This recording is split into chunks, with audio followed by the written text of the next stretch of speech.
Hello everyone, this is part 44 of What If Naruto and Hinata trained together and a spark happened, and I hope you guys enjoy this video and to like, to subscribe, to share, and check out the playlist, to see more comment down below. Now let's start the intro. They call me a god. They call me a god. They call me a god. Join my membership, the perks are great. It's in the description. My body, Orochimaru thought, as he punched wildly at Naruto. The younger man blocked, but could not counter other than to swipe at the Sanin's retracting arm. The Tokujo tried to get back in range, but a telescoping chop at his leg forced him to dance sideways or be tripped. I thought I saw Jiraiya before my real body was destroyed. Orochimaru hissed at Sasuke as he dredged up his original form's final recollection, and now I am truly bound to this body. But how? How did he know? He glared inwards at Sasuke even as in the physical plane he hopped away from Uzumaki, striking the blonde's wrist with both of his palms to push the staff blade wide. Uchiha sat cross-legged in the middle of the prison, his look of serenity cracked by a hint of smugness. I told Naruto's teacher where to find your backup plan, the trapped genin stated neutrally. I sent him a message when you fought Itachi. I was beginning to think he had not received it, but I suppose it just took him a while to decode it. He opened one eye and looked up at Orochimaru's face on the wall. I guess you shouldn't have shown me your little fail-safe. Sasuke returned to meditating, and the serpent returned his full attention to the real world, clicking his tongue in futile rage. The master shinobi took stock of the situation. His original body was dead, which meant his personal chakra supply was gone, leaving him only Sasuke's energy to use. Orochimaru tended to use his own chakra, unless Sasuke's was better suited for the jutsu. His sleeping body regained spent ki faster, giving him an addition advantage. This meant he still had most of the Uchiha's reserves left, but that was a small comfort. I'm not sure I will be able to use the soul revelation in this state, but Naruto has also abandoned his ascendant fox form, so I may not need it, the renegade decided. He took out a kunai, and activated a quick jutsu to temporarily transform it into a longer blade. The altered weapon was no replacement for Kusanagi, but he felt it was better than nothing. What just happened? Sakura asked, cautiously relieved. I'm not sure. Hinata's eyes narrowed as she stared hard at Sasuke. There was some sort of unusual chakra reaction around Orochimaru, and then his second chakra supply suddenly vanished. Whatever happened, I don't think he was expecting it. Then this is Naruto's chance, the medic asserted hopefully, and the pale beauty nodded. Naruto frowned as he knocked aside the altered dagger, trying to get closer. After his outburst and sudden reversion, Orochimaru's attacks had become desperate and undisciplined. But now the body thief seemed to be regaining his composure. His extending, snake-like arms were still keeping the leaf Tokubutsu Jonin at bay, though Uzumaki expected if he were to use Kitsune's air sword, that would have changed quite quickly.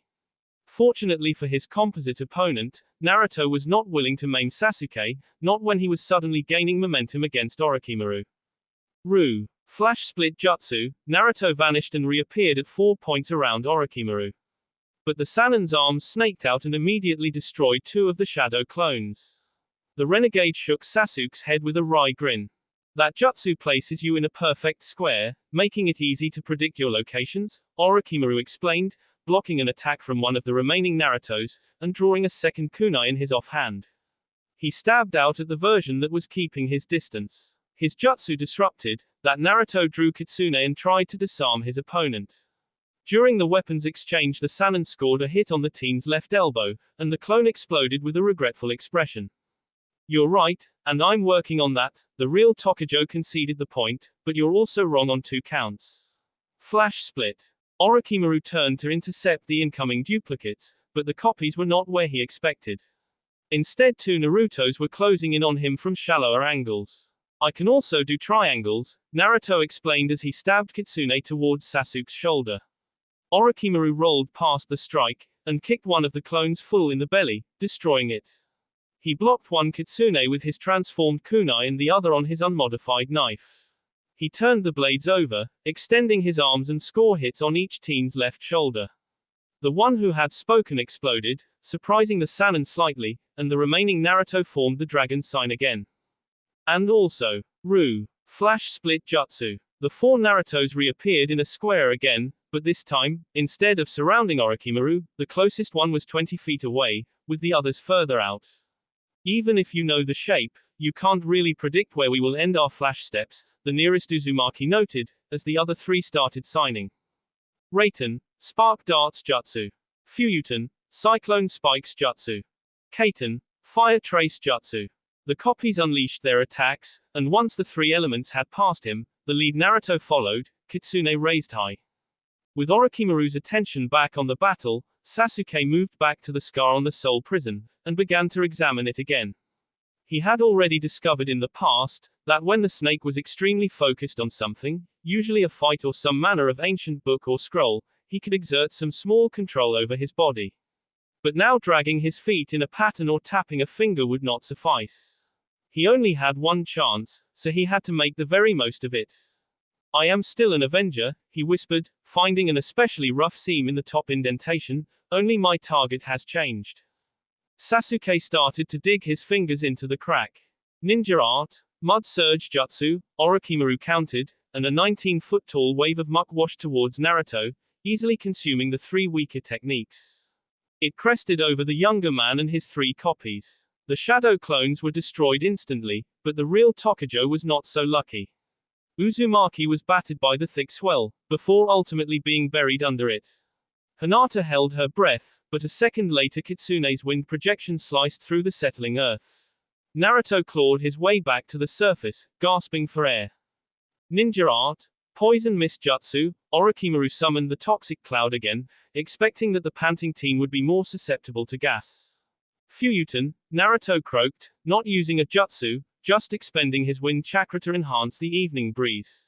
The purple fog drifted back towards its creator, who ended the technique with a harsh chuckle. Can't form a real jutsu? The renegade asked mockingly. Naruto regained his feet, forcing his breathing to return to normal. Didn't need to, the blonde warrior shot back. He raced forward, and the Sannin gave ground, blocking the swinging staff blade with both of his weapons. The modified blade cracked, and he threw the intact kunai at the teen. Naruto deflected the projectile, and stabbed out in response. Sasuke's right fist slipped past Kitsune, and tagged Uzumaki's throat.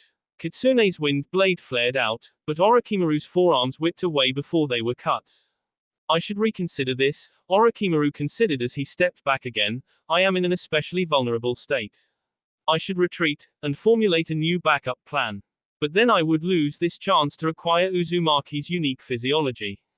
He ducked under Naruto's slice at his head, and his neck twisted and lengthened, allowing him to bite the Leaf Ninja's forearm near the elbow.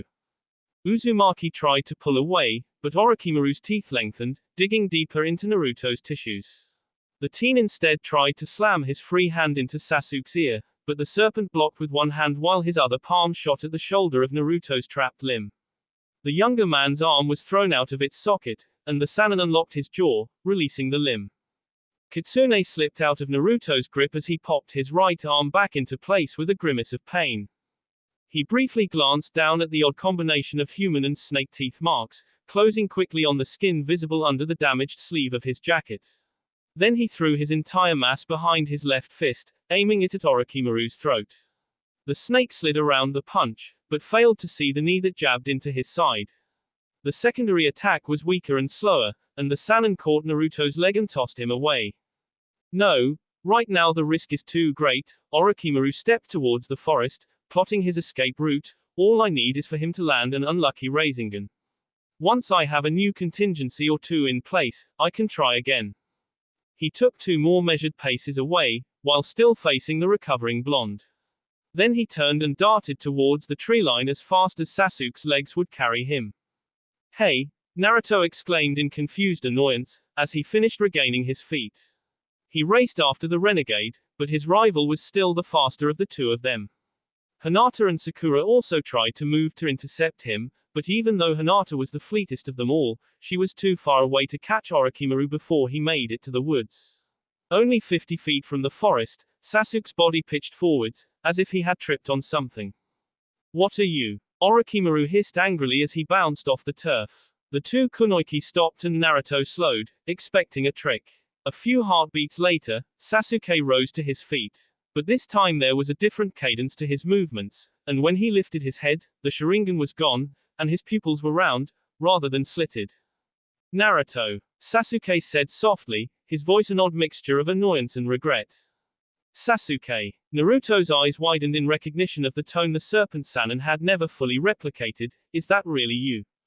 For the moment, the real Uchiha answered harshly, as if that fact should have been obvious. Then his visage darkened, and he continued more sadly, but only a moment. Which is why I need you to kill me. Hinata's shoulders shuddered, as she realized what the rogue genin had done. Kill you. Naruto's face creased in uncertainty, but you broke free. Even if it's temporary now, we can find a way to make it permanent. Don't you know? Sasuke asked dubiously, didn't Jiraiya tell you about my vow? Or did you just choose to forget? Sakura gasped in remembrance, and both young women started crying. What are you talking about? Naruto queried anxiously. I swore a blood oath to Orochimaru, Sasuke answered, that if I ever interfered in a fight between him and you, Sakura, or Kakashi, my soul would die. I would be completely evicted from my body, and Orochimaru would have full ownership of my body. Even now, I can feel the seal, tearing at me. I don't have long.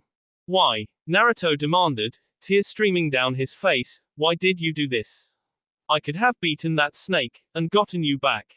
No, you couldn't. Sasuke shook his head dubiously, his tone mocking, even if you were strong enough to win, Orochimaru would have left my body, like he promised. But only so he could take yours. Then he would have taken my eyes, and put them in your body. And if you lost, he was going to use your body to resurrect Kabuto. And I couldn't let this pass, Uchiha continued darkly, I owe Orochimaru for everything he did to me. Now is the best chance I might ever have to see him dead. You see, he had a backup plan for in case his stolen bodies were killed. But that was just taken care of. That's why he was running. He didn't want to risk you killing him when he was this vulnerable. Then you kill yourself, Naruto requested desperately, you're an avenger, right? If you want Orochimaru dead, then you should be the one to kill him. I can't, Sasuke said, his voice weaker, he's still in here, trying to take back control. It's all I can do to just stand in this spot. If I tried to do that. Hinata nodded in spite of herself, remembering Naruto's mental struggle, when the Kyuubi had taken over and tried to kill her. You promised to bring me back to the village, right? Sasuke goaded his rival, the only way I'm going back, is for you to kill me and bring back my corpse. Otherwise, I will return to the Konoha, as Orochimaru's host, the next time he attacks. Sasuke shuddered, then added desperately yet angrily, I'm slipping. You have to do it now, Naruto. Naruto turned his head to look at Sakura. His expression begged her for validation. The Jonin closed her tear-filled eyes, and she nodded once. Sorry, Sasuke, Uzumaki lifted his right hand, a tiny orb of chakra forming over each finger. Uchiha closed his eyes and smiled angelically. RRRRAAAHHH, Naruto roared wordlessly as he stepped in, thrusting his arm forward. I win, you damn snake, the renegade Uchiha whispered. Then his shoulders slumped, and half a heartbeat later, his head snapped back up, the slitted, Sharingan eyes locking on the sky. Sasuke! Orochimaru shrieked as Naruto's attack began to dig into his chest. His shout crescendoed into a howl of raw agony, as the marble-sized Razingans not only shredded through tissue and bone, but also sent a destructive vibration into the area between the spheres, namely Sasuke's heart. The Sannin forced his view down, glaring hatefully at his killer. His arms reached for Naruto's wrist, but he was too late. 5 points Rasengan. The Tokujo yelled the name of the jutsu. The reverberation reached its peak, and Sasuke's chest imploded. The miniature Rasengans were hurtled away, digging 5 new exits from the stolen body. Naru, too. Orochimaru gasped with what was left of his right lung, as he collapsed to the grass. Sasuke's eyes returned to normal, even as the light in them faded. Naruto turned away from his rival's corpse, looking despondently at his lover and his friend. Both kunoichi started towards him, lifting their arms to embrace him. But before they were halfway there, Hinata froze with a look of terror, and half of a step later, Sakura matched her teammate's action and expression. Naruto spun back around, and then hopped back in surprise. Naruto Uzumaki. Orochimaru shrieked in his original voice, as his soul shell erupted out of Sasuke Uchiha's back. Give me your body, Orochimaru's three mouths hissed forcefully in triplicate harmony, as the monstrous Sannin stepped away from Sasuke's corpse. His left arm whipped out to grab Naruto, but even though Uzumaki's grief had amplified his shock at the Sannin's reappearance, the teen's reflexes were enough that he was able to dive to the side. The soul shell's head and left hand continued to follow Uzumaki, but the right serpent looked at the two kunoichi. Give me a body, he demanded again. Hinata, Sakura, get out of here, Naruto shouted, drawing kitsune and intoning, Razor Blade. The blonde ninja sliced down, the roiling blade carving through the left snake between the eyes. An instant later, the Sannin's arm was whole again, and lunging for Naruto. Suten, water spout jutsu, Hinata finished signing and launched a large sphere of liquid at the point where the three snakes joined. The technique was far less effective than it should have been, however Orochimaru was still pushed a few feet away from Naruto. You said you had a way to deal with this thing, right?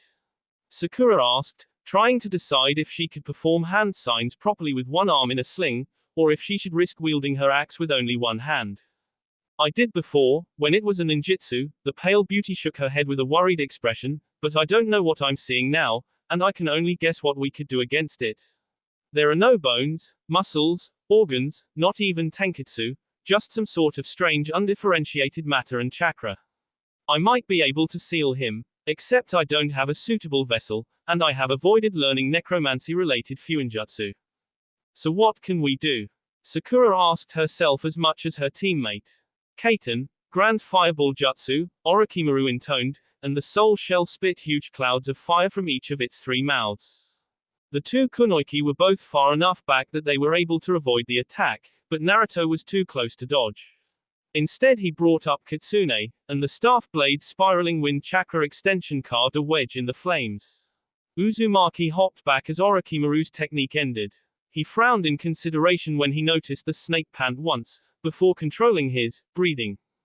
I have to be careful, the essentially dead Sannin reminded himself, without my body as an anchor, my soul shell is less stable than normal. And my chakra is even more limited. I need to fight smart. So, you were willing to kill Sasuke after all. Orochimaru's hiss dripped with insinuation, I would not have thought you had it in you. But since you were too weak to bring him back alive, you decided dead was better than nothing. Shut up, Naruto growled, pointing Kitsune at the main serpent's head. Of course, even then you couldn't do it on your own, could you? You needed Sasuke's help, and Sakura's permission. Shut your damn mouths, the fox-faced teen barked. Or what? The snake's lips turned up mockingly, you'll ask your girlfriends to save you. Naruto tensed to lunge, grief and rage scattering his prior caution like dried leaves in a fall wind. But as he drew back Kitsune, something pulled him back. Naruto, Hinata called out softly, and her beloved froze. He turned to look at her, and her sad smile cooled his emotions. I can't begin to know how you are feeling right now, she admitted, but I do know that you can't let Orochimaru manipulate your emotions. Otherwise, Sasuke's sacrifice will be for nothing. He shuddered, tears forming in his eyes again. He nodded at her, and then turned back to the triplicate serpent, his focus restored. But as he did, the reptilian arms lashed out, biting down on his wrists. Whether you charge me recklessly, or pause to let your lover talk you down, it serves me just as well, Orochimaru hissed triumphantly, as Naruto tried unsuccessfully to pull away, you were distracted and now you are mine. As the snake leaned in to engulf Naruto, a sudden light flared on the teen's stomach, bright enough to be visible through the damaged sections of his jacket. Hinata's Byakugan recognized a certain part of the fourth Hokage's set of seals reappearing on his son's skin. For a moment Minato's fuinjutsu glowed, and then it exploded, blinding all four combatants, and throwing Orochimaru back. Hinata's vision cleared first, and as it did, she noticed four new figures between Naruto and Orochimaru. The first figure was instantly recognizable to the Leaf Shinobi, even Sakura, who had not seen him in person on their last encounter with Orochimaru. Minato Namikaze was still a few centimeters taller than his son, but his hair remained almost identical, though his face was a little fuller, and his expression was more serious. He still wore the standard Konoha ninja jumpsuit and vest, accented with a long, white jacket bordered in red flames. His eyes met Naruto's and he smiled slightly.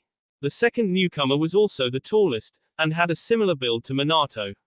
He had a classically handsome face and dark brown hair trailing to the middle of the back. His honest eyes were of a similar brown color. He had a leaf shield across his brow, and unusually for a ninja, he wore heavy, deep crimson, plate armor on his torso and arms. The third warrior was similarly garbed, though his armor was blue rather than red, and had a fringe of white fur around the neck. His hair was white, and stood out from his head. Instead of the standard headband, his leaf insignia was part of a partial mask that also partially covered the shinobi's cheeks. He had deep red eyes, and a series of scarlet tattoo lines won his cheeks, chin and neck.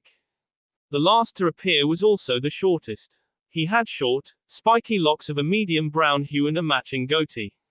He wore a dark gray karate gi, trimmed in white, with an armored mesh visible underneath. The younger shinobi thought he looked familiar, but none of them could identify him. However, Orochimaru's eyes widened in recognition. What is this? Orochimaru hissed suspiciously, but also fearfully. What have you done, Naruto Uzumaki?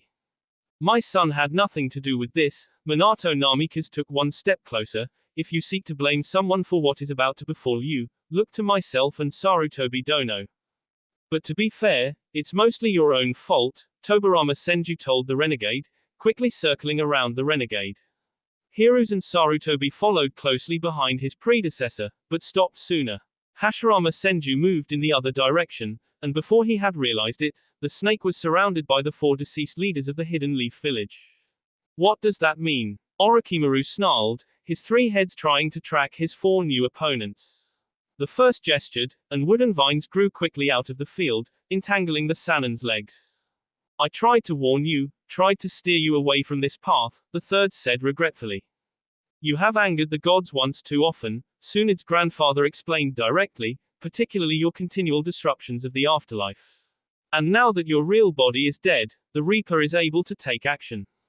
What action? You, the traitor demanded, and the other 4 spirits all nodded. It takes the Shinigami some time to manifest in the mortal world, Minato told the living and recently dead ninjas. And that's not even considering all of the divine bureaucracy required for a god to create an avatar, the second Hokage noted. The death god was worried you might be able to run, or take a new body, before she could arrive, Naruto's father continued, but thanks to Sarutobi Dono and myself using the Reaper death seal, we were available to fill the gap. The Reaper offered us a deal, Hashirama took over the exposition, we could be returned to the mortal plane, through the remains of the seal placed upon Naruto Uzumaki. Then we could hold you, until the Reaper arrived. If we did so, we would be granted our freedom, with you taking our place. A generous offer, the 4 of you for me, Orochimaru glared at them through narrowed eyes, but you might be getting ahead of yourselves. Do you really think you can stop this form? To emphasize his point, he tore the plants holding him out of the soft earth, and threw them at the elder Senju disdainfully. Sarutobi shook his head sadly, stating, once again, your arrogance blinds you. Just because your soul shell is larger and more grotesque doesn't mean it is stronger than ours, the second pointed out, then smirked noting, or did you forget that we are the same as you right now? He stopped holding in his power, and Tobirama grew until he was half again as tall as he had been in life, and his body was suffused with a brilliant blue aura. His white hair seemed to become liquid, and the scent of salt water washed off of him. The other 3 Hokages followed suit, Hiruzen taking on a slightly simian appearance and an orange aura. Minato's legs transformed into lightning bolts, and the golden thunder's halo of energy matched his name. The first Hokage's feet split and spread, becoming like roots, and his cloak of spirit was a deep green. Stay back, the 4th warned the 3 teens. Hinata and Sakura gently pulled Naruto away, and the medic began to treat her teammate for the ghostly snake's toxins. Earth style, Stone Dragon Jutsu, Sarutobi incanted, and a giant stone maw sprang up Orochimaru, catching him around the waist in its fangs. The rest of the wyvern's head flowed out of the ground, carrying the snake into the air. Raiten, Stone Cracker Jutsu, the Sanin countered, shattering the rock teeth. He prepared to jump away, using the beast as a platform to escape the Hokages and potentially reach Naruto. But as his talons left the dragon, Minato appeared in front of Orochimaru in an explosion of golden lightning. In this state, it appeared I don't even need tags to perform this, the 4th noted, and then he brought both hands down, chopping the serpentine soul back to the ground. Suten, trapping rain's jutsu, the younger Senju brother completed his technique, and a dense downpour began to fall around the Sannin. The weight of the water was such that Orochimaru could barely move, but he started to craft a fire jutsu to counterattack. Hinata gasped. For the last few minutes, the sky had been growing steadily darker, and the teens had thought it was just the natural progression of nightfall. But the Hyuga heiress realized it was more than that. There were no stars, yet the sky was clear. And the darkness was greater than that, blacker than the deepest, cloudiest night. The keen-eyed woman also noted that the shadow was spreading towards them from all directions. There was something unnatural yet comforting about the encroaching night. Kaiten, mass evaporation jutsu, Orochimaru growled, realizing he was only reacting. He tried to attack, but Hashirama hit him with a massive log, plowing him into the remains of Hiruzen's dragon. The Sannin managed to slither out, just as the second, third, and fourth Hokages hit him from all sides with mudslide jutsus. The snake decided to burrow down under his attackers, but as he dove into the turf, he hit a net of roots that promptly constricted around him. The first dragged him back to the surface, and the four leaders of the Konohagakure darted forward, one grabbing each of his limbs. What is this? Orochimaru hissed, annoyed at having to repeat himself. He struggled to pull away, but the other four spirits held him fast. It is time, Minato answered, almost reverently, and all four Hokages looked to the sky, drawing the gazes of the others with them. The entire sky was blacker than the purest pitch, and yet a thicker, still darker swirl had appeared above the five souls. It began to fall towards them, like a tornado. Halfway to the ground, a bolt of midnight lightning shot out of the funnel, exploding before them. The form of the Reaper was like nothing any of the shinobi, living or dead, would have expected. The god of death appeared as a young girl, perhaps 4 years of age. She wore the traditional robes of a Shinto priestess. Her stark white hair was longer than her height by half, and cascaded together as if bound in a ponytail, but with no ornaments to keep it in place. Her locks would have trailed on the ground, had she not been floating 4 feet in the air. She glanced briefly at the teens. Her features were perfect, beautiful, yet also inhuman, like a doll crafted by a master artisan. Her eyes were pools of the same darkness that blotted out the sky, though occasionally streaks of color flashed across them. She turned back to the five souls. Orochimaru, though she sounded young, her voice held none of a child's innocence. Time and again you have violated my domain and the domains of my fellow gods, summoning back the long departed for your own purposes. You have made no apologies or supplications for these transgressions, and you have sought to forever elude my grasp by gaining immortality. But no more. Your body is dead, and your soul has no shield from me. You are mine. Her left hand suddenly snapped out and she lightly tapped his chest. Under her gentle fingertips, Orochimaru's soul shell-shattered, leaving behind only his original shape. Her right hand lifted and a scythe appeared in it. The weapon appeared to weigh more than the Reaper's avatar, but despite that she lifted it above her head with ease. Something about its blade kept their eyes from locking on the sickle. She drew the scythe back slightly and swung it down, cleaving Orochimaru in twain. But as the blade passed through him, rather than falling away split, the Sannin's spirit followed behind, being sucked into the Reaper's tool. When the sickle reached the ground, Orochimaru was gone. She lifted the blade again, staring at the four Hokages, and for a moment the three teens tensed. Then the goddess released the scythe and it vanished. As we agreed, Hashirama Senju, Tobirama Senju, Hiruzen Sarutobi, and Minato Namikaze, you are all free. You may journey to the afterlife and whatever rewards and punishments await you there. Wait, you don't know. Naruto demanded incredulously, and the other 6 Konoha ninjas stared down at him in horror. But the Reaper did not appear offended. Her entire body rotated in mid-air so she could meet his gaze, and she smiled at him kindly. No, Naruto Uzumaki, I do not know for certain what awaits your father and his comrades, she answered, and then she grinned mischievously, though I may have some idea. I am not the arbiter of the realms beyond, the deity explained, I am merely the gate and guardian of the walls between this world and the next. That is why I was the most aggrieved by Orochimaru's actions. No matter which afterlife those souls returned from, he summoned them through my domain. Now my time in this world is ended, the childlike goddess told the teens, I wish you each a good, long life. Unlike her dramatic appearance, the Shinigami simply faded from sight. The instant she was gone, The sky cleared, and the 3 teens and 4 souls faced one another. Thank you, Hinata bowed to the 4 Hokages. Thank you for saving Naruto. It wasn't entirely altruistic, Tobirama shrugged, we did win our own freedom. I failed to stop Orochimaru twice, Hiruzen shook his head at his teacher's flippancy, I am thankful to have had one final chance to make good. Uzumaki staggered back to his feet, Orochimaru's spiritual venom neutralized when the renegade's soul was taken. He looked at his former benefactor fiercely. It's about time, too, he snapped at the 3rd Hokage. Then his expression softened, and he asked, so now what happens? Now, Hashirama Senju smiled, now we move on. A platinum gate faded into view, floating in the air above them, and as it opened, the night was tempered by a warm yellow glow. Translucent stairs extended down from the portal, ending next to the Hokages. All of their eyes were drawn upward, except for Minato Namika's. What about you, young man? Will you be coming with us? The 4th looked past his predecessors, and the soul of Sasuke Uchiha stepped forward, becoming visible as he entered the nimbus of the heavenly light. I did not think I would be allowed, he answered, mildly sarcastic despite his reverence and honest self-doubt. Well, you're in luck, little brother, a voice emerged from the gate, and the living and dead turned en masse. The 4 teens reacted in varying degrees of shock, when they saw Itachi Uchiha standing on the other side. It seems the gods have decided that the sins you have committed were balanced out by the evil done to you, the deceased double agent explained, and so sacrificing your soul to finish Orochimaru tilted the scales in your favor.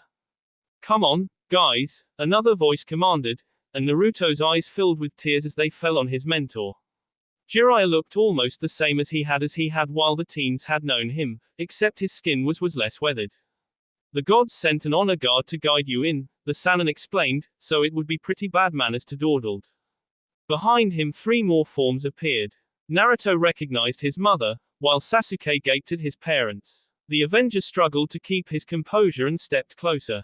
Don't you think you've kept me waiting long enough, Minato? Yukihana asked tersely, but there were tears of joy in her green orbs. Her appearance briefly diverted Naruto's attention, but he quickly returned his gaze to Jiraiya. Pervy sage, what are you doing up there? He asked weakly. Sorry kid, the sage looked away, it was the only way to eliminate Orochimaru for good.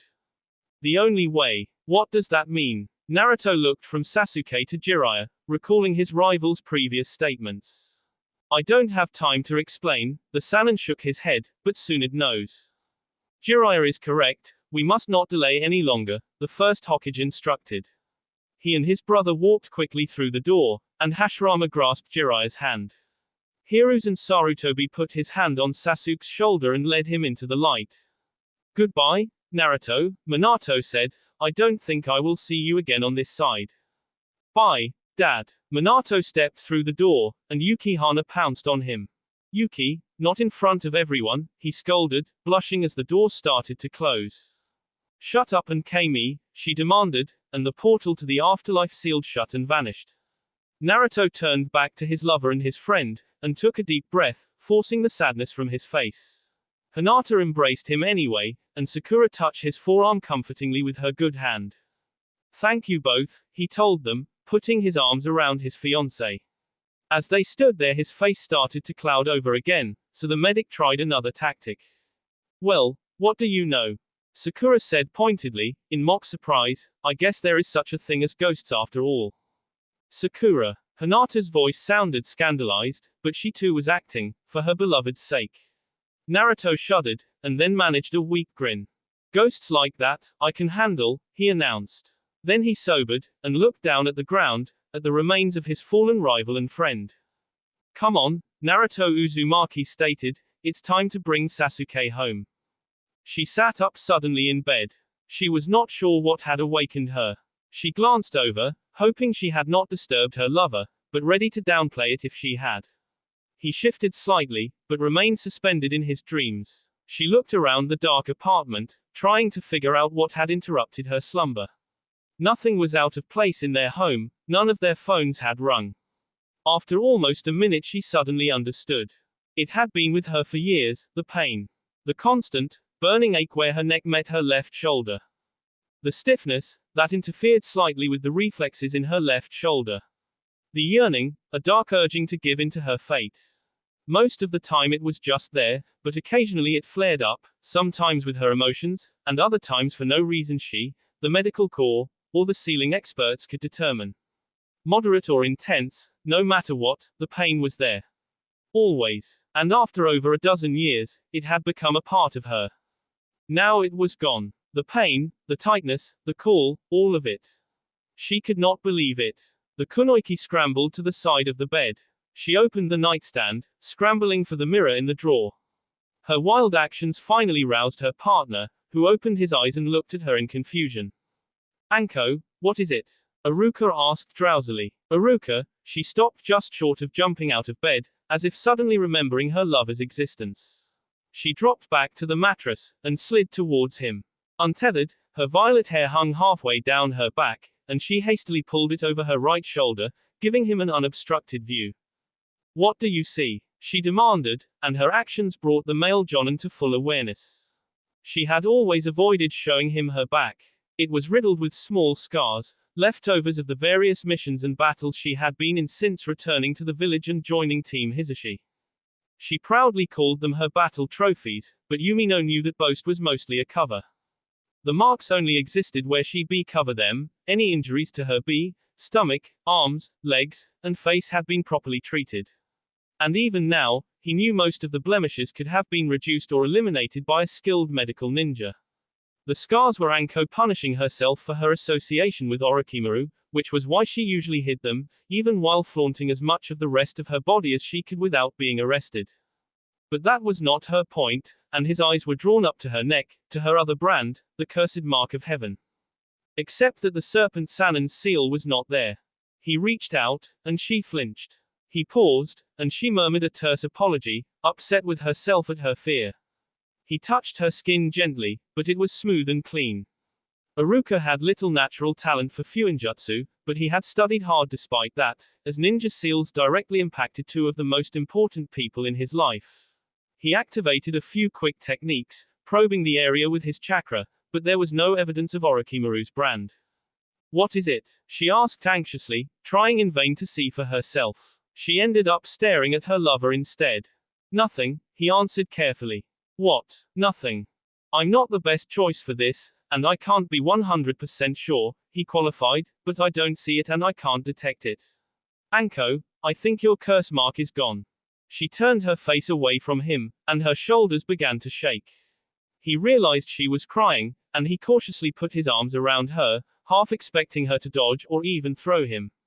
Somewhat unexpectedly, she not only let him comfort her, she placed her hands on his and leaned back into him. It's gone, she both sobbed and laughed in pure joy. I'm free. Aruka K the now blank spot, to confirm her statement. Her grip on his arms tightened, and after almost a minute, her happy yet sad shaking settled, and she took a deep breath. Aruka, she asked tentatively, shifting in his embrace so she could meet his eyes, that little box you keep in your nightstand. Could you maybe show it to me? His eyes widened, and he quickly disengaged. He rolled back off the other side of the bed, clumsy in his haste. He yanked open the drawer, harder than he intended, and withdrew the ring box. Then Aruka took a deep breath, and walked slowly around their bed. He clicked on the light on her nightstand, before kneeling in front of her. He opened the box, showing her the oval cut diamond in the simple gold band. Anko Mitarashi, will you marry me? For a moment she smiled happily at him, then her eyes sharpened and she snorted a laugh. Hell no, she barked in her normal tone of voice, I just got out of one prison, why would I jump right into another? For a moment, the male Jonin looked stunned, his jaw hanging slightly. Then he shut both his mouth and the box. He slammed the container down on the bedside cabinet. Glaring at her, Yumino half jumped, half dove forward. He caught her shoulders and gently carried her back until Anko was laying across their bed, with Aruka pinning her down. Damn it, Anko, he growled in false rage, if you're going to be like that, I'll just have to ravish you until you lose your mind and say yes. I'd like to see you try. Her voice was dangerous, but her eyes glowed with lusty anticipation. I'm sure you will, he agreed, well aware of his partner's appease. Then he leaned in the rest of the way, and kissed her passionately. Unlike their leisurely trip out, the three teens hurried back home. Despite the late hour and the trouble she knew it would cause, Sakura called Shizune, and informed the Hokage's assistant what had occurred. Shizune in turn told her that Tsunade was awake, and why. Master and apprentice had then spoken briefly, and Sakura was unnerved that Tsunade had not raised her voice once, or even scolded her. The Hokage instead just said she would dispatch another squad to meet Team Kakashi and escort them the rest of the way. Naruto had been silent the whole trip, and he neither objected to Sakura calling Tsunade, nor to the news that they would be getting chaperones. Uzumaki merely tightened his grip on Sasuke's body, wrapped in his bedroll. A few hours later, they were met by Guy, Neji, and Tenten, and the blonde man did not acknowledge them, either. The two younger Jonin remained impassive, but Might Guy kept glancing at Naruto, his expression fluctuating between mild anger, disappointment, and sadness. When they reached the Hidden Leaf village, the sun was just starting to peak over the eastern horizon. Guy's squad lead them to ninja ops, but instead of the Hokage's office, they were directed to one of the labs on the ground floor. The other trio turned to leave, while Team Kakashi entered. Tsunade and Shizune were both waiting there, and Sakura and Hinata could both tell the last Sannin had been crying very recently. She looked at them impassively for a few moments, before speaking. Put Sasuke's body on the table, she instructed them, and then I want the three of you to go home and get some rest. I will debrief you later. For a moment Uzumaki hesitated, as if he did not want to release the sleeping bag. Then he complied, all without making a single sound. Sakura was thoroughly unnerved by her teacher's reaction, or lack thereof, and she wasted no time in exiting. Naruto trudged out after her, and Hinata sketched a hasty bow to her superiors before following her teammates. Tsunade opened Naruto's bedroll, and sighed heavily as she saw the face of Orochimaru's last victim. She unzipped the sleeping bag all the way, and moved Sasuke's body onto the antiseptic table. The chief medic reached for a scalpel, not trusting her jutsu at the moment, but the physical blade slipped from her fingers. "Milady," Shizune interrupted, "if you would rather. I can do the autopsy." "Thank you, Shizune." Despite her words, there was no groan in her voice, only grim resignation, "but I have to do this. There is something I need to see." She lifted the surgical knife, but before she could make the incision, the intercom sounded. "What is it?" Shizune asked tersely, when her mentor stopped, but did not answer. "Ma'am, Team Anko and Team Yugao are here as the Hokage requested," Rado said quickly, not knowing what had the normally calm healer annoyed. "Send them down here," Tsunade said, her voice trembling. She set down the scalpel, and stepped out in the hall, both because there was not enough space for 8 more people and one large dog in the room, and because she did not want them to see Sasuke's body. A few moments later, the two teams arrived. The Hokage noticed Anko was walking slightly bow-legged, and that she looked much more openly happy than usual. She put aside her suspicions for the moment, and addressed them as normally as she could. "Thank you all for coming." The Sannin put on her leadership mask. "I have an important, last-minute mission for all of you." "Two teams?" Kiba asked. "We haven't done that since the Akatsuki fell apart." "Nevertheless, this mission will take all of your talents." She grimaced at the interruption, but couldn't work up the anger to snap at Inuzuka as she normally would have. "Shikamaru," she said loudly, and the apathetic Chunin hopped slightly. "I understand you know about the snake's last resort." Anko looked at her student curiously, and the normally relaxed teen frowned worriedly. "You could say that," he admitted, "but I thought you didn't believe that message was the real deal." "I do now," she confirmed darkly. "Team Anko, Team Yugao, your mission is to go to that location and retrieve the bodies of Jiraiya and Orochimaru." "Master Jiraiya." Sasame's eyes widened in shock, and a heartbeat later her green orbs became wet with tears. Shino touched his teammate's shoulder gently to comfort her, aware that she still felt indebted to the now-deceased Sannin. Yugao had a similar, if more subdued reaction, and Anko pursed her lips thoughtfully. Shikamaru also frowned, but Ino, Choji, and Kiba betrayed no emotional impact. "What does that mean?" Shikamaru asked carefully. "Those coordinates are to a cave," Tsunade explained, "a trap-filled maze, where Orochimaru had hidden his original body, in stasis." "Snake's last resort," Anko repeated. "It was his insurance in case whatever body he acquired was killed or burned out." "Exactly," their leader concurred. "Jiraiya infiltrated the cave, but was severely injured in the process.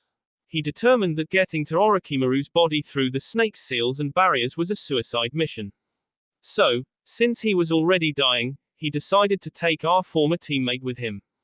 So this team set up. Yugao deduced. Anko knows Orochimaru. Kiba and Shino are scouts, and Sasum is a trap expert. Shikamaru knows the coordinates Sasuke provided. Jiraiya said the cave had partially collapsed, so you might need Choji's muscle. Ino will provide medical support, and Yugao, you will be the mission leader. Head out as soon as you are ready. The two shinobi teams turned to leave, and the Hokage added, Anko, if I could have a minute alone. Go on, maggots, Mitarashi directed her charges, more kindly than usual, I'll meet you at the gates. Once they were gone, the two women faced one another, and the younger Jonin grew nervous. Show me, Tsunade demanded. Show you what? The snake summoner asked uncertainly. Your neck, the medic elaborated, your curse mark is gone, isn't it? Anko slipped her jacket down, and shifted her armored fishnet top aside, showing the now clear patch of skin.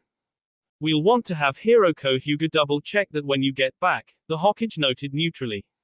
How did you know? Mitarashi queried carefully. Aside from your unusually sunny disposition. Tsunade snapped slightly, Orochimaru's real body wasn't the only one that died last night. I still haven't gotten all the details, but Sasuke and Orochimaru's roaming soul were killed as well. You old master is finally gone. Anko nodded. Get going, the Hokage ordered, I have things to do. The younger woman hurried out, and the medic turned back to the autopsy gallery. As the three active members of Team Kakashi exited Ninja Ops, Neji and Tenten were gone, but Might Guy was waiting for them. Naruto walked right past, as if he did not see Kakashi's self-appointed rival, and Hinata glanced briefly at the bowl-haired Jonin before following her lover. Naru. Guy started to call out for the Tokujo, but Sakura stepped in front of him, her arms spread to block him, her eyes fiercely protective. I can imagine what you want to say to Naruto right now, Guy-sensei, she said softly, you are angry and feel betrayed, that he tricked you into training him under false pretenses. He nodded vigorously. Well, Naruto is in no condition for a lecture right now. Even Lady Tsunade knows that. He was forced to kill Sasuke last night, and on top of that lost perv, Master Jiraiya at almost the same time. Guy's stern look softened, he had not known the situation surrounding Sasuke's death, nor had he been aware of Jiraiya's demise. Besides that, let me ask you something, Sakura started slyly, what would you have done in this situation? One final battle against your rival, and a chance to save your friend at the same time. If it was Kakashi instead of Sasuke, and you were in Naruto's place, could you really say you would have done anything differently? Guy opened his mouth to deny it, and found he could not. He closed his mouth and considered her words. I suppose I would have done the same, he admitted, without his normal grandiose tone. Then his expression and booming voice returned to normal, all right. I guess I will let Naruto off the hook, this one time. Thanks, Guy-sensei, she smiled sweetly at him. Then she turned and jogged away. The elder Jonin noted her path would not take her home, but more likely would lead her to the Uchiha estate. After they were both cleaned, Hinata toweled her off gently, before drying herself. Then she took his hand again, and drew him into the bedroom. She dressed for bed, taking a light pink camisole and matching loose shorts from her drawers in Naruto's dresser. Then she extracted a pair of Naruto's sleep shorts, and put them on him. Uzumaki finally seemed to awaken, a little, and he glanced at his fiancée regretfully. Thanks for doing all this, Hinata, he whispered hoarsely, but you should go home. I just want to be alone right now. No, she shook her head, I don't believe that's what you want. And even if you really did, I wouldn't leave you. Especially not now. Don't you get it? He snapped, as he whirled around to glare at her. It's not safe to be around me. Not for you, not for anyone. If I were stronger, you could protect me, she asked carefully, her thoughts in turmoil. No, he shook his head, if I were stronger, I could be alone. I could go back to the way things used to be, before I had friends, before I fell in love. Back when everyone hated and avoided me, no one got hurt for me, and I didn't have to worry about hurting people I cared about. You can't believe that, she whispered hoarsely, struggling to keep back her tears. Kankuro and Gamabunta died to help me, he shouted, not quite looking at her, and from what he and Sasuke said, Pervy Sage probably did, too. Shino lost his leg because of me. Kiba's still on the outs with Choji, Shikamaru, and Neji because of me. And I killed Sasuke. He was my friend, my comrade, my rival. I promised I would save him. Instead he died because of me. If I hadn't gone to fight Orochimaru, he would still be alive. And so would Orochimaru, she countered, more sharply than she intended, and he would be out there right now, finding a way to undo whatever it was Master Jiraiya did. And that would mean Master Jiraiya would have died for no reason. His expression changed to one of shock and realization, but it did not completely replace his dismay and self-loathing. Hinata smiled kindly, regretting her harsh words, and she wrapped her arms around him tightly, placing her head on his shoulder. And what about everyone you have helped? She whispered in his ear. How many people would be worse off without you? Do you think Neji would have good relationship with me, or my father, without you? Do you even think he would have let himself fall in love with Tenten? And for that matter, I don't think my father would be so open or kind with me or Neji. He paused, unable to think of a counter. Gaara would have died 2 years ago if you hadn't been there for him, she continued gently, he would not be the Kazekage without your friendship. And to be honest, if you hadn't helped him in the first place, he would still be a psychopathic killer. Yeah, he admitted, his dark resolve fading. And where do you think Sasum would be, if you hadn't saved her from Orochimaru? She said, more firmly, or Lady Tsunade and Shizune, if you hadn't convinced Lady Tsunade to become Hokage. And Lady Toki, Lady Haruna, and Yuki. You not only saved their lives, you helped them become good leaders for their nations. And Isaribi, and Tazuna and all the people of the Land of Waves. Okay, but your father and the other 3 Hokages. She interrupted, if you hadn't killed Sasuke, they would all still be trapped in the belly of the Reaper, and your parents wouldn't be together. That's true, he smiled slightly, and she pulled back so she could look him in the eye. And what about me? Where do you think I would be without you?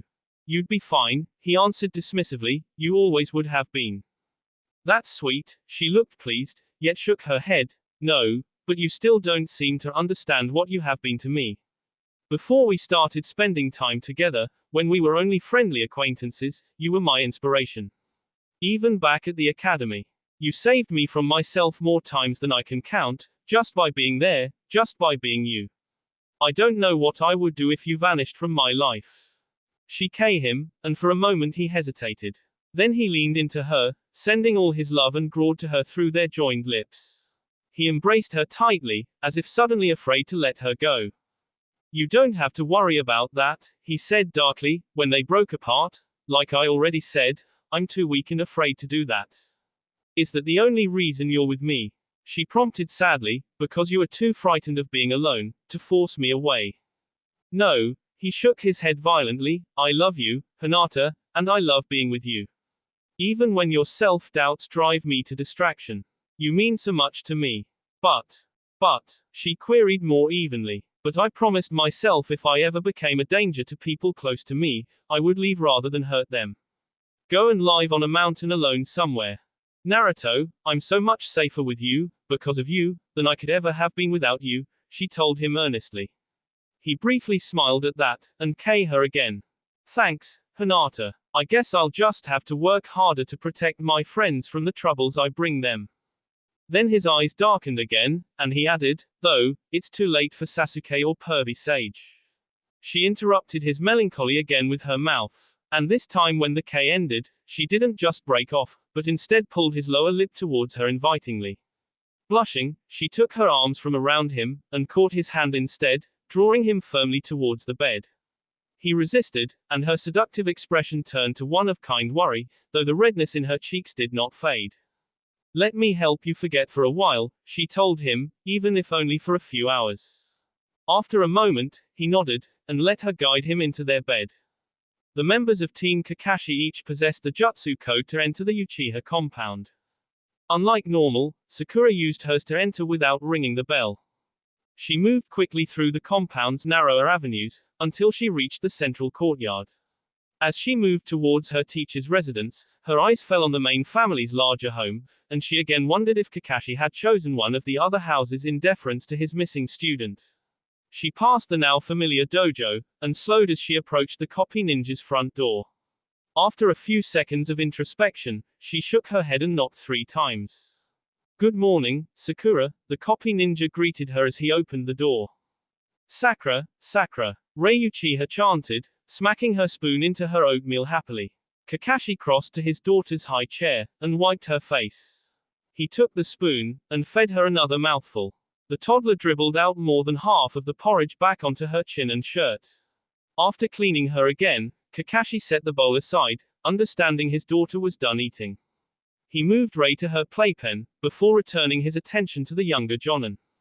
The Hokage called, she has been looking for you and Hinata, he informed his guest neutrally, watching her expression. I just came from seeing her, the medic offered, her tone carefully controlled as well. He nodded, and walked back over to his student. What can I do for you? He asked, his interest piqued by her odd mood. There is something I need to tell you, sensei, she began quietly, about Sasuke. His uncovered eye widened, and he was unable to keep a hint of nervous anticipation from his voice as he offered, maybe we should sit down. She bobbed her head, and sat gingerly on the recliner opposite Rei's pen. About 2 weeks ago, Orochimaru challenged Naruto to a duel, she started slowly. When we got back to the village, Guy-sensei's team took us straight to Lady Tsunade. She had us leave Sasuke's body, and told us to go get some rest. I think she was going to perform the autopsy right away. Sakura paused for breath, having rushed through what Hinata had told her when the Hyuga heiress had recruited her, and what she had seen during the duel. But instead of going home, I thought I should tell you what happened, she concluded. Thank you, Sakura, he said, his voice somewhat rough. The elder Jonin sighed and took a deep breath to steady himself. And where is Naruto? He queried. Hinata took him home, she explained, I hope she's still with him. I'm worried about him. He was acting very strange on the way back. And for a second I thought he wouldn't give Sasuke's body to Lady Tsunade. Hopefully he just needs some time to work things out. And what about you? How are you handling all of this? He asked, his eye scanning her face. I'm actually fine, she answered, more or less. Maybe it just hasn't hit me yet. But I think I pretty much came to terms with Sasuke's death when Jiraiya told us he gave Orochimaru his body. And the only time I spent with Jiraiya was the mission where we met Sasame in the land of rice patties. So while I feel bad for you, and Naruto, and Lady Tsunade, his death just doesn't have the same impact for me. What about you, sensei? I don't know yet, he said honestly, I'm still processing all of this. And I guess I am waiting to hear what the Hokage knows about Master Jiraiya. She nodded her understanding. Then she stood up. I should probably get home, in case the Hokage calls me there, she said somewhat regretfully. I'll see you later, sensei. See you later, Sakura, he offered back. Then as she reached the door, he called out to her again, and Sakura. Thanks you for coming to tell me. She bobbed her head again, before exiting his abode. Naruto shuddered in a mixture of grief and rage. Although the announcement had gone out to the whole village, only a score of people were present as Sasuke's memorial service commenced. The memo had included a formal commendation, honoring Sasuke as one of the 3 shinobi responsible for the death of the traitor and heretic Orochimaru. Despite that, most of the shinobi and civilians still viewed Uchiha as a traitor. The 4 members of Team Kakashi and the 4 members of Team Guy composed almost half of the attendees. Of the clan leaders only Hiyashi Hyuga, Tsu Minazuka, Choza Akamaiki, Inoiki Yamanaka, and Shikaku Nara were present, although, even though they were aware of the truth, their presence was still more of a matter of protocol than of a personal desire to say farewell to the deceased genin. Kakashi had brought Rei with him, and Naruto had learned that Anko and Yugao's teams were both on a mission, though he had not been made aware what their task was. Tsunade was officiating, and the 3 elders had turned out, if only to keep an eye on the Hokage and make sure she did not reveal any uncomfortable secrets. The only other attendees were Shizune and Iruka, and while the former teacher genuinely regretted the loss of his wayward student, the medic was primarily concerned about her teacher and her self-appointed little brother. Hinata held Naruto's hand tightly. She had spent nearly every moment of the last 4 days with her lover. Though she did not think he would hurt himself, she was worried he might do something else foolish in his malaise. And she just wanted to be there for him, to try to help him overcome his grief. Naruto had shown signs of improvement the previous morning, to the point of complaining that she didn't need to keep following him into the bathroom. But then the notice for Sasuke's funeral had arrived, and the blonde Tokujo had relapsed into the near catatonia he had display upon their return to the Leaf Village. Reading over the announcement, Hinata had wondered if Sakura had spoken to the Hokage. She and Naruto had not yet spoken to the surviving Sannin, but there were veiled references to the duel and Sasuke's sacrifice in the memorandum. If anything, Hinata was glad to see Naruto's anger at the poor turnout. It was better than the roller coaster of apathy and self-loathing he had been riding. What the hell? Uzumaki growled quietly, managing a small measure of decorum. Where is everyone? Unfortunately, not everyone is as quick to forgive as you are, Kakashi informed his student, shifting Rei to his other knee. The toddler giggled, unaware of the gravitas of the gathering, and looking at Sasuke's niece caused Naruto to relax, if only slightly. And most people don't know the whole story, Sakura reminded him from the other side of Hinata. The whole hero announcement was a shock to anyone who didn't know the truth about Itachi. What truth about Itachi Uchiha would that be? Rock Lee asked innocently, leaning forward to join their conversation. Sakura looked startled, then embarrassed, at her slip, and Kakashi shook his head. Naruto started to bark an answer, but Hinata's grip on his hand tightened painfully and Guy spoke first. Unfortunately, Lee, that is secret reserved for the clan leaders and certain members of the Jonin Council, his teacher stated in a quiet version of his usual imperious tone, not wanting the Hokage or the village elders to hear him. But Danzo's soul eye drifted over to them anyways. But do not Naruto and Hinata know? The taijutsu master frowned in confusion. Naruto was told because of his connection to those involved, Kakashi answered, and he was allowed to tell Hinata, because he can't keep a secret anyway, and the Hokage hoped Hinata would be able to keep him from telling everyone else. He glanced over at his students' clasped hands and Hinata blushed slightly, while Naruto's frown deepened. Uzumaki glared at his surviving mentor, but refrained from speaking, as if to spite the silver-haired Jonin. Though Kakashi's expression remained impassive, inside he was pleased. Like Hinata, he knew his student would have to express his emotions in order to move on, and that irritation was a start. Does that mean Neji and Tenten know what Sakura meant? Lee continued, turning his attention to his engaged teammates. No, Neji shook his head, while at the same time, Tenten nervously answered, yes. Neji's head snapped around to stare at his lover in surprise. Tenten and her father were both told, given their connection to Itachi, Guy offered. The elder Hyuga cousin's eyes narrowed slightly, and he nodded. Before they could continue their conversation, the Hokage finished her benediction, and she looked at the two teams. Sakura expected her healing instructor to scowl at them for talking during the ceremony, but Tsunade's expression was subdued and neutral. She stood and stepped away, allowing the other shinobi the chance to approach the dais and say their farewells. Though the customary framed picture sat on the platform, instead of the casket there was a small urn. The three elders stepped up first, and after saying their token goodbyes, Danzo paused before Tsunade. I see you chose to cremate Sasuke's body before the funeral, the founder of Root stated, an accusation in his voice despite his emotionless tone.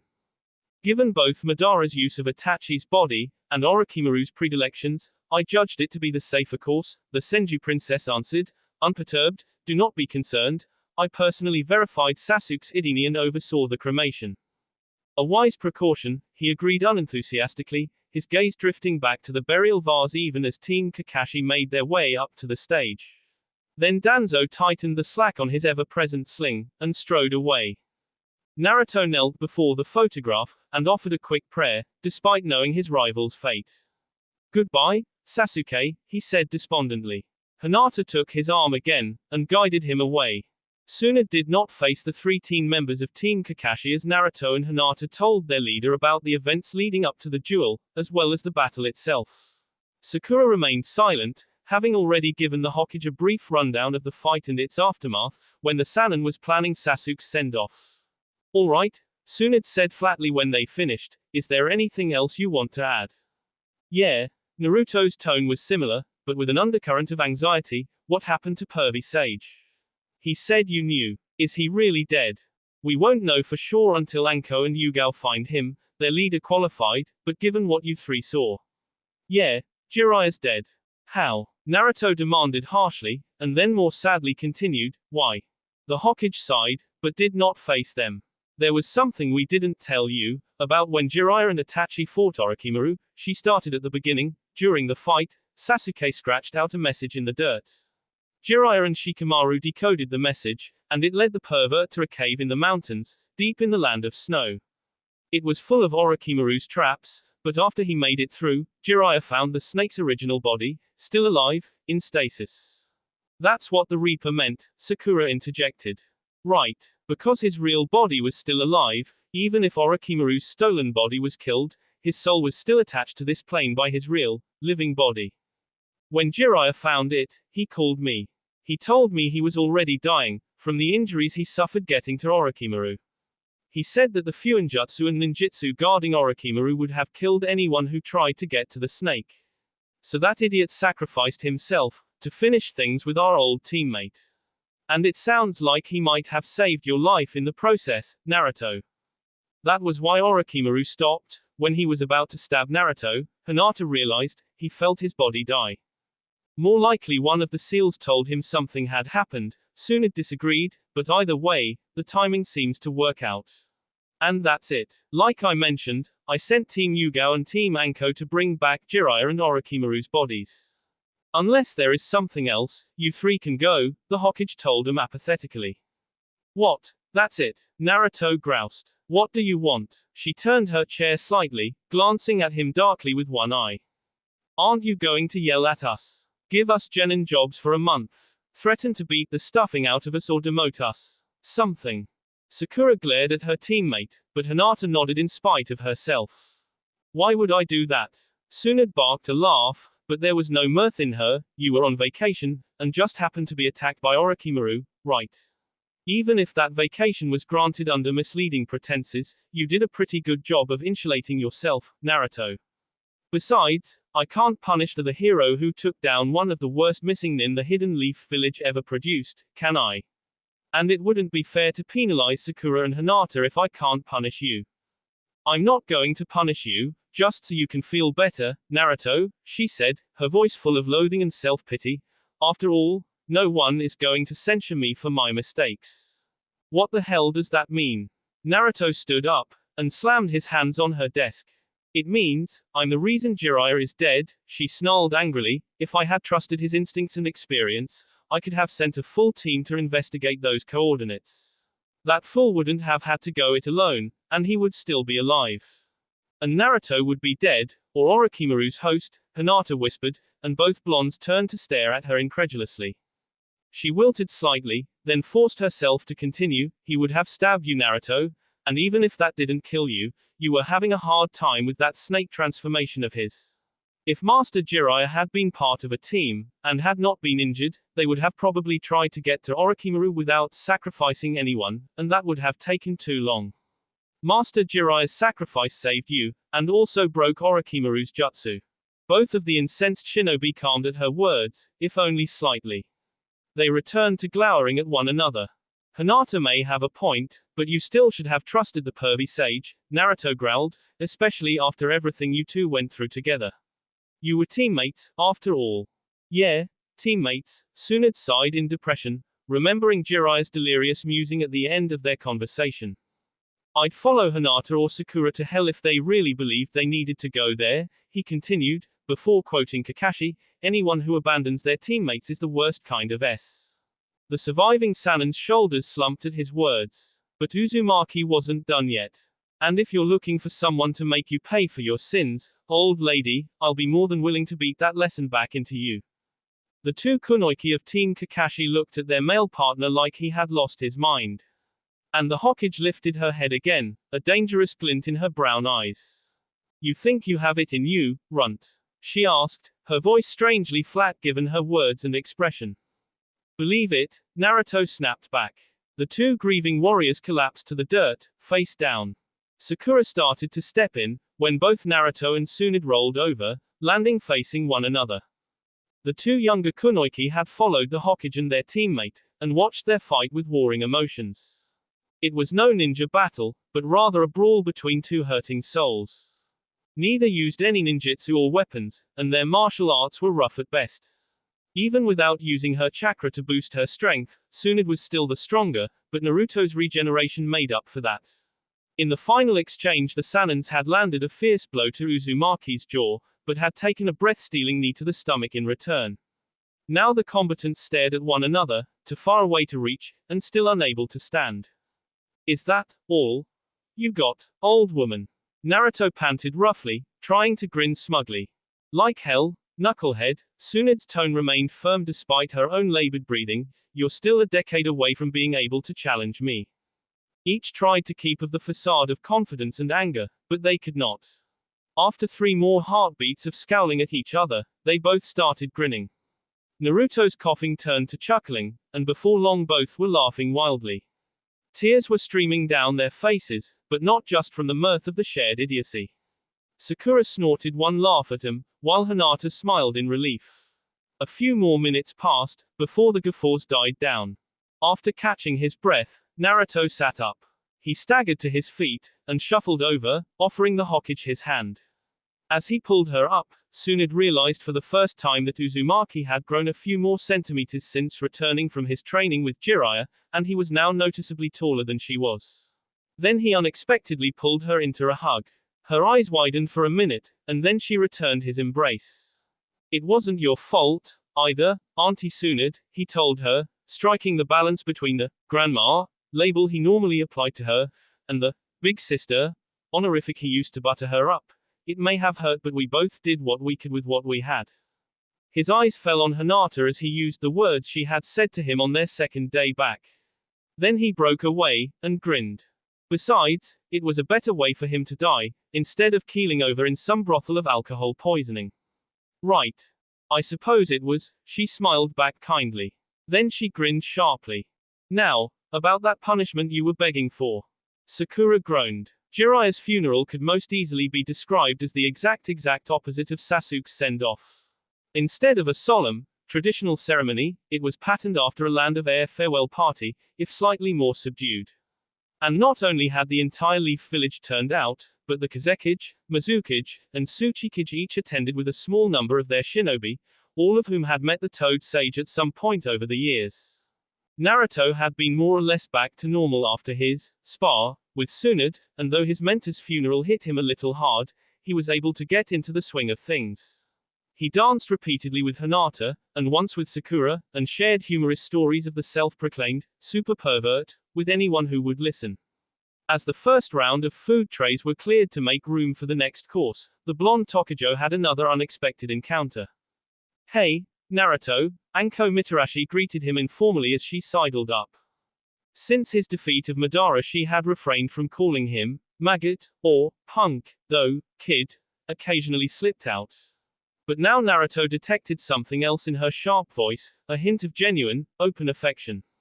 He noticed she was wearing a different outfit. Though she wore her standard jacket, her normal fishnet and short skirt had been replaced white, lightly armored, sleeveless, turtleneck shirt and knee-length jean shorts. How are you doing, Anko-sensei? He asked his staff blade teacher. Pretty good, she admitted, really good, even. Which is why I came over. She paused, blushing slightly. Then she took hold of herself, disgusted by her own actions. Sorry, I might have had a little too much sake, she lied roughly, or was it rum? Anyway, the reason I came over here is because Iruka seems to think I owe you a bit of thanks. What for? She rolled her eyes, and then pulled her collar down, showing him her blank neck. My curse mark is gone, she told him loudly at his oblivious look, because you killed Orochimaru, I'm finally free. Ha, he grunted, having never considered that.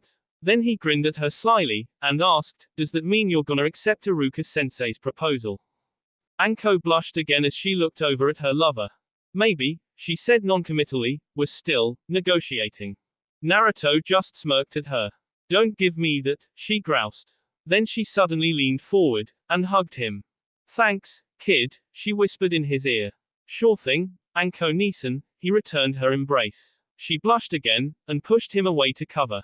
I better get back to Iruka, before he or Hinata get jealous. Kakashi walked slowly up to the Hokage, who in turn regarded him with suspicion. He had noticed she held no glass, mug, or cup of any kind, which was more than enough to put the copy ninja on guard. But he had another reason to cautious. Kakashi, what are you doing? Tsunade finally asked in exasperation. Just being careful, he answered carefully, trying to avoid a fist fight at Master Jiraiya's funeral, or whatever this is. The surviving Sanon's face relaxed, and she grinned sardonically. I see Sakura has been telling tales. I will neither confirm nor deny that. He felt safe adding a hint of sarcasm to the canned reply, but someone was certainly worried when you and Naruto started brawling like a pair of common boxes. We had some things to work out, she admitted, but I'm doing better, and so is the knucklehead. And how about you? She tilted her head to study him. Sakura told me she told you, and you weren't sure how you felt.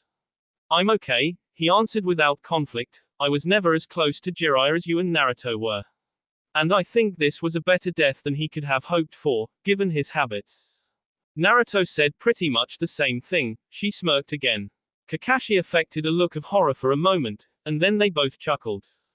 Quite the party, he commented, thankful to be able to make small talk. It's what he specified in his will, she explained, her voice trembling slightly, and not a modest portion of his savings went to pay for this. And the rest is to be divided between Naruto and village. No illegitimate children to care for. He asked glibly, and for a moment he thought he had gone too far. But the Hokage just snorted derisively. No, in that respect he was responsible enough, she countered, and as his uncovered eye widened in surprise, she amended, meaning he was careful never to knock up his one-night stands. Kakashi nodded. Well, I better mingle some more, she said, and then she winked at him, and it might even be time for a beer. Kakashi sighed in relief, and returned to where his fiancée was talking to her former teammates. The auburn-haired shinobi glanced briefly at the number of the incoming call, before answering his cellular phone with a slight smile. Good morning, Kohaku, my love, he said, to what do I owe the pleasure of hearing your voice? Guki, the Jinchuriki sounded worried, and she started without pleasantries, I just heard, about Orochimaru. Is it true? Could he really be dead? Yes, it is true, he answered with a sigh. My agent in the Konohagakure told me what has transpired, and also the absurd steps that were taken to dispose of Sensei's original body. There can be no doubt. How are you doing? She asked carefully. I am fine, he reassured her. I may have still respected him as a scholar and as my teacher, but I have no more emotional ties with him. I severed those, before I decided to use him in my first scheme. Are you sure? She asked. I could come back. No, he told her kindly, thank you, but your mission is far more important than any minor distress I might be feeling. And on that subject, how is our mummified ally doing? In the 2 weeks after Jiraiya's funeral, the unseasonably warm November quickly chilled as December arrived. And as she promised, the Hokage split up the members of Team Kakashi temporarily, assigning them the most menial and tedious of jobs, repairing leaky roofs and drafty windows, stacking livestock feed, and the old standbys of dog walking and babysitting. Naruto had also been surprised to learn his status as Jiraiya's heir. Most of the Toad Sage's monetary wealth had been donated to the academy, but the royalties for the make-out books Naruto had helped write now belonged wholly to the young Tokujo. In addition, Jiraiya's not modest library of books and scrolls, dealing with both the shinobi arts and other more mundane subjects, became Naruto's. Though the dispensation of his mentor's estate briefly sent Uzumaki into depression again, this time the mentally and physically resilient young man recovered more quickly from the new reminder of his loss. As her beloved's mood returned to normal, Hinata started plotting again. The duel with Orochimaru, and its outcome had delayed her, but she still needed to talk to Naruto about her father's decision, and her thoughts. Naruto returned from a day trip to a nearby village, where he had painted a particularly large fence a lurid shade of pink for a demanding, elderly woman. As he entered his condo, he found his kitchen besieged by a disheveled and chagrined Hinata. The entire room was a mess, with a fine layer of flour having spread out into the living room and dining room. Hinata was staring forlorn at a bowl of blackened something, and as she heard him enter, she looked at him with dismay. What's going on, Hinata? He asked dumbly. The answer was obvious enough, but his brain just could not accept it. Well, you are always cooking for me, she blushed as she said it, so I wanted to cook for you for once. But I've never cooked anything but sweets. You've brought lunch before, he protested lightly. Sandwiches, made from leftovers or store-bought materials, she shook her head, spreading some of the white powder clinging to her braid, it's not the same. Naruto didn't argue further, but moved closer to look into pot. Hinata tried half-heartedly to block his view, but he slipped past her. Ramen. He looked at the grey noodles and scorched egg. Well, it's your favorite, she noted, and you have made onigiri, sashimi, sukiyaki, and other land of fire dishes, burgers, ribs, pizza, and many kinds of land of earth foods, and even a few land of snow stews. But you have never cooked ramen for me. That's 'cause I've never made ramen before, he offered. I mean real ramen, not the instant stuff. What about the time you, Sakura, and Choji helped Yuki-san? Yeah, there was that, he remembered, but that wasn't the same. I was just taking orders from old man Tuki and not really paying attention to the ingredients or any other part of the process. Then he smiled sadly, and added, and pervy Sage flat out refused to let me learn to cook ramen for him. He said I survived on ramen for the first 12 years of my life, so it was time I branched out. But since then, she prompted. Since then, I've been back in the village, so if I want ramen, I can just go to Ichiraku. My ramen probably wouldn't be as good as theirs, anyway, he shrugged. Tuki and Ayami are professional chefs, and that's their specialty. As he finished speaking, Naruto caught up her stirring spoon, and, to Hinata's horror, tasted the broth. His face remained passively appraising, but the Hyuga heiress thought she saw a brief quaking in his knees. He turned back to her, and gave her his usual humorous grin. Well, it's better than my first attempt at spaghetti, he told her, but maybe we should call Ichiraku and have them send Nishi over with our regular order. Then I can clean up in here while you take a shower. Yes, she nodded, thankful but also slightly saddened. Then he gave her a different kind of grin. Or maybe I should have some clones clean up, so I can come in there and help you, he offered suggestively. I mean, you do have quite a bit of flour in your hair. I think some of it is sugar, she turned a deeper shade of red, for more than one reason. He frowned in confusion, and she added, the broth started to get too salty, so I tried to fix it. But it would be wonderful if you helped me wash up. She met his eyes, a hint of possibility in her white orbs. Shadow clone jutsu. Before the copies had finished forming, Naruto had taken Hinata's hand and was pulling her towards the bathroom. So, what did you want to talk to me about? Naruto asked, pushing away the now empty bowl. It had taken a little longer than initially planned to get Hinata squeaky clean, and his clones had waited to call in the order until they received a certain signal. Now dressed very casually, the couple had eaten in pleasantly exhausted silence, until Naruto decided to speak his mind. What? She stammered in surprise. Then she stared into her dish and inquired, how did you know? We've been together for 15 months, Hinata, he told her happily. I can usually tell when something is on your mind, and when you're trying to butter me up. She nodded, but continued to look down. He waited while she consumed another mouthful of noodles. After she finished covering for gathering her thoughts, she answered him. It's about our wedding, she told him. He scrunched as he thought about that. I guess we have been engaged nearly 3 months. I shouldn't be surprised you were making plans. What did you have in mind? Pervy Sage said all women want to get married in the spring. Were you thinking of a traditional ceremony or a more modern one? Actually, she said hesitantly, I wasn't really thinking about that sort of thing. Well, just tell me what you want, he said happily. I don't really care too much about the details. I just want to be with you. Actually, I was hoping we could delay the wedding a little, she informed him anxiously. Sure, he shrugged. What were you thinking? September, the day we first K. Or we could get married on the same day we got engaged. I'm sure your grandfather would love that. She smiled briefly, but she shook her head. What then? He looked confused. Summer would be too warm. I guess if we wait until next winter, we could pick the day in the middle of our birthdays. I wasn't think of a specific time, she cut him off, having worked up her courage, but I'd like to wait 4 years. Naruto stared at her blankly, as if she's speaking a foreign tongue. Maybe 5 years, she added after a moment's consideration, not noticing his expression because of her own focus. Wah, he finally blurted out angrily, what are you talking about, Hinata? She did not answer, and he correctly read the anguish in her gentle eyes. Why Hinata? He said lovingly, I am willing to wait for you. I mean, I know I made you wait long enough for me. But why? My father has decided to retire soon, she answered, her voice more steady at his words of acceptance. mostly because of his injuries from Madara, but also for me.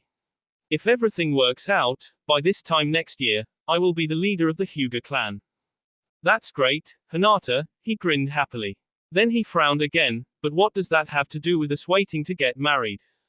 There would be all sorts of problems if the leaders of two clans marry. But I'm not a clan leader, he stated incredulously, and then added, and besides, what about Ino and Choji? The dads are both clan leaders. Ino is not slated to lead the Yamanaka clan, she explained, due to their clan laws, her elder cousin is the heir. Besides, I'm not sure Ino ever intends to get married. I wonder if Choji knows that, Naruto interjected. And now that people know about your Kekkei Genkai, you are expected to become the founder of a clan, she reminded him. Naruto considered that. Last week, the 5 Kages and Hiyashi Hyuga had finally agreed on a cover story for the former Jinchuriki's new bloodline trait, and for the fate of the Kyuubi. It was announced that the Kitsune no Chishio was an ancient bloodline, and that the Akatsuki's attempt to extract the 9 tails had both awakened his latent Kekkei Genkai and had also broken the demon apart, destroying it, at least for a few decades. To help sell the lie, it was also said that the hidden bloodline was part of the reason Minato had sealed the fox in Naruto to begin with. I don't care about that, he protested. I know you don't, she smiled broadly, but I do. I care in your place. And that's why I need to finish my business with my clan quickly, so I can retire and stand by your side. Hinata, I would never ask you to. I know, she took his hand, but to be honest, I don't care about my clan, I care about my family. I want to change the way we have been treating each other, all in the name of power and politics. With the support of my father and Aunt Hiroko, I can start making things better. Get rid of the caged bird seal, and offer more say to the branch families. If everything works like I have planned, in no more than 5 years, Neji will be able to take over as leader of the Hyuga clan, and I will be free to marry the leader of the Uzumaki clan. To help him make his clan better than mine has become. That sounds great, Hinata, he squeezed her fingers gently, I'll do anything I can to help. Thank you, Naruto, she said earnestly. Then she smiled at him again, and it's not like we won't still be together. I told you before, I could never imagine breaking up with you. She leaned in close, and he met her halfway. And once again, their loving kiss sent tingles down her spine. And now that my chosen generals are gathered, it is time for the second phase to begin. Guki Namikaze to the other 6 figures in the room. Madara, are you ready? Yes, the recently restored immortal answered with grudging respect. Good, the younger Leaf Renegade stated, for the initial stages, I will assign Kohaku, Conan, and Pain's Dave a path to assist you, until you have some suitable helpers ready. After that, Kisame and Bunjiro's strike forces come first. As you wish, the first Uchiha agreed with a touch of derision. Nagato and the 2 indicated women all nodded their assent. Then, my friends, let us get to work. That will be all for this video. Be sure to like, subscribe, share, and comment down below for more videos. Goodbye.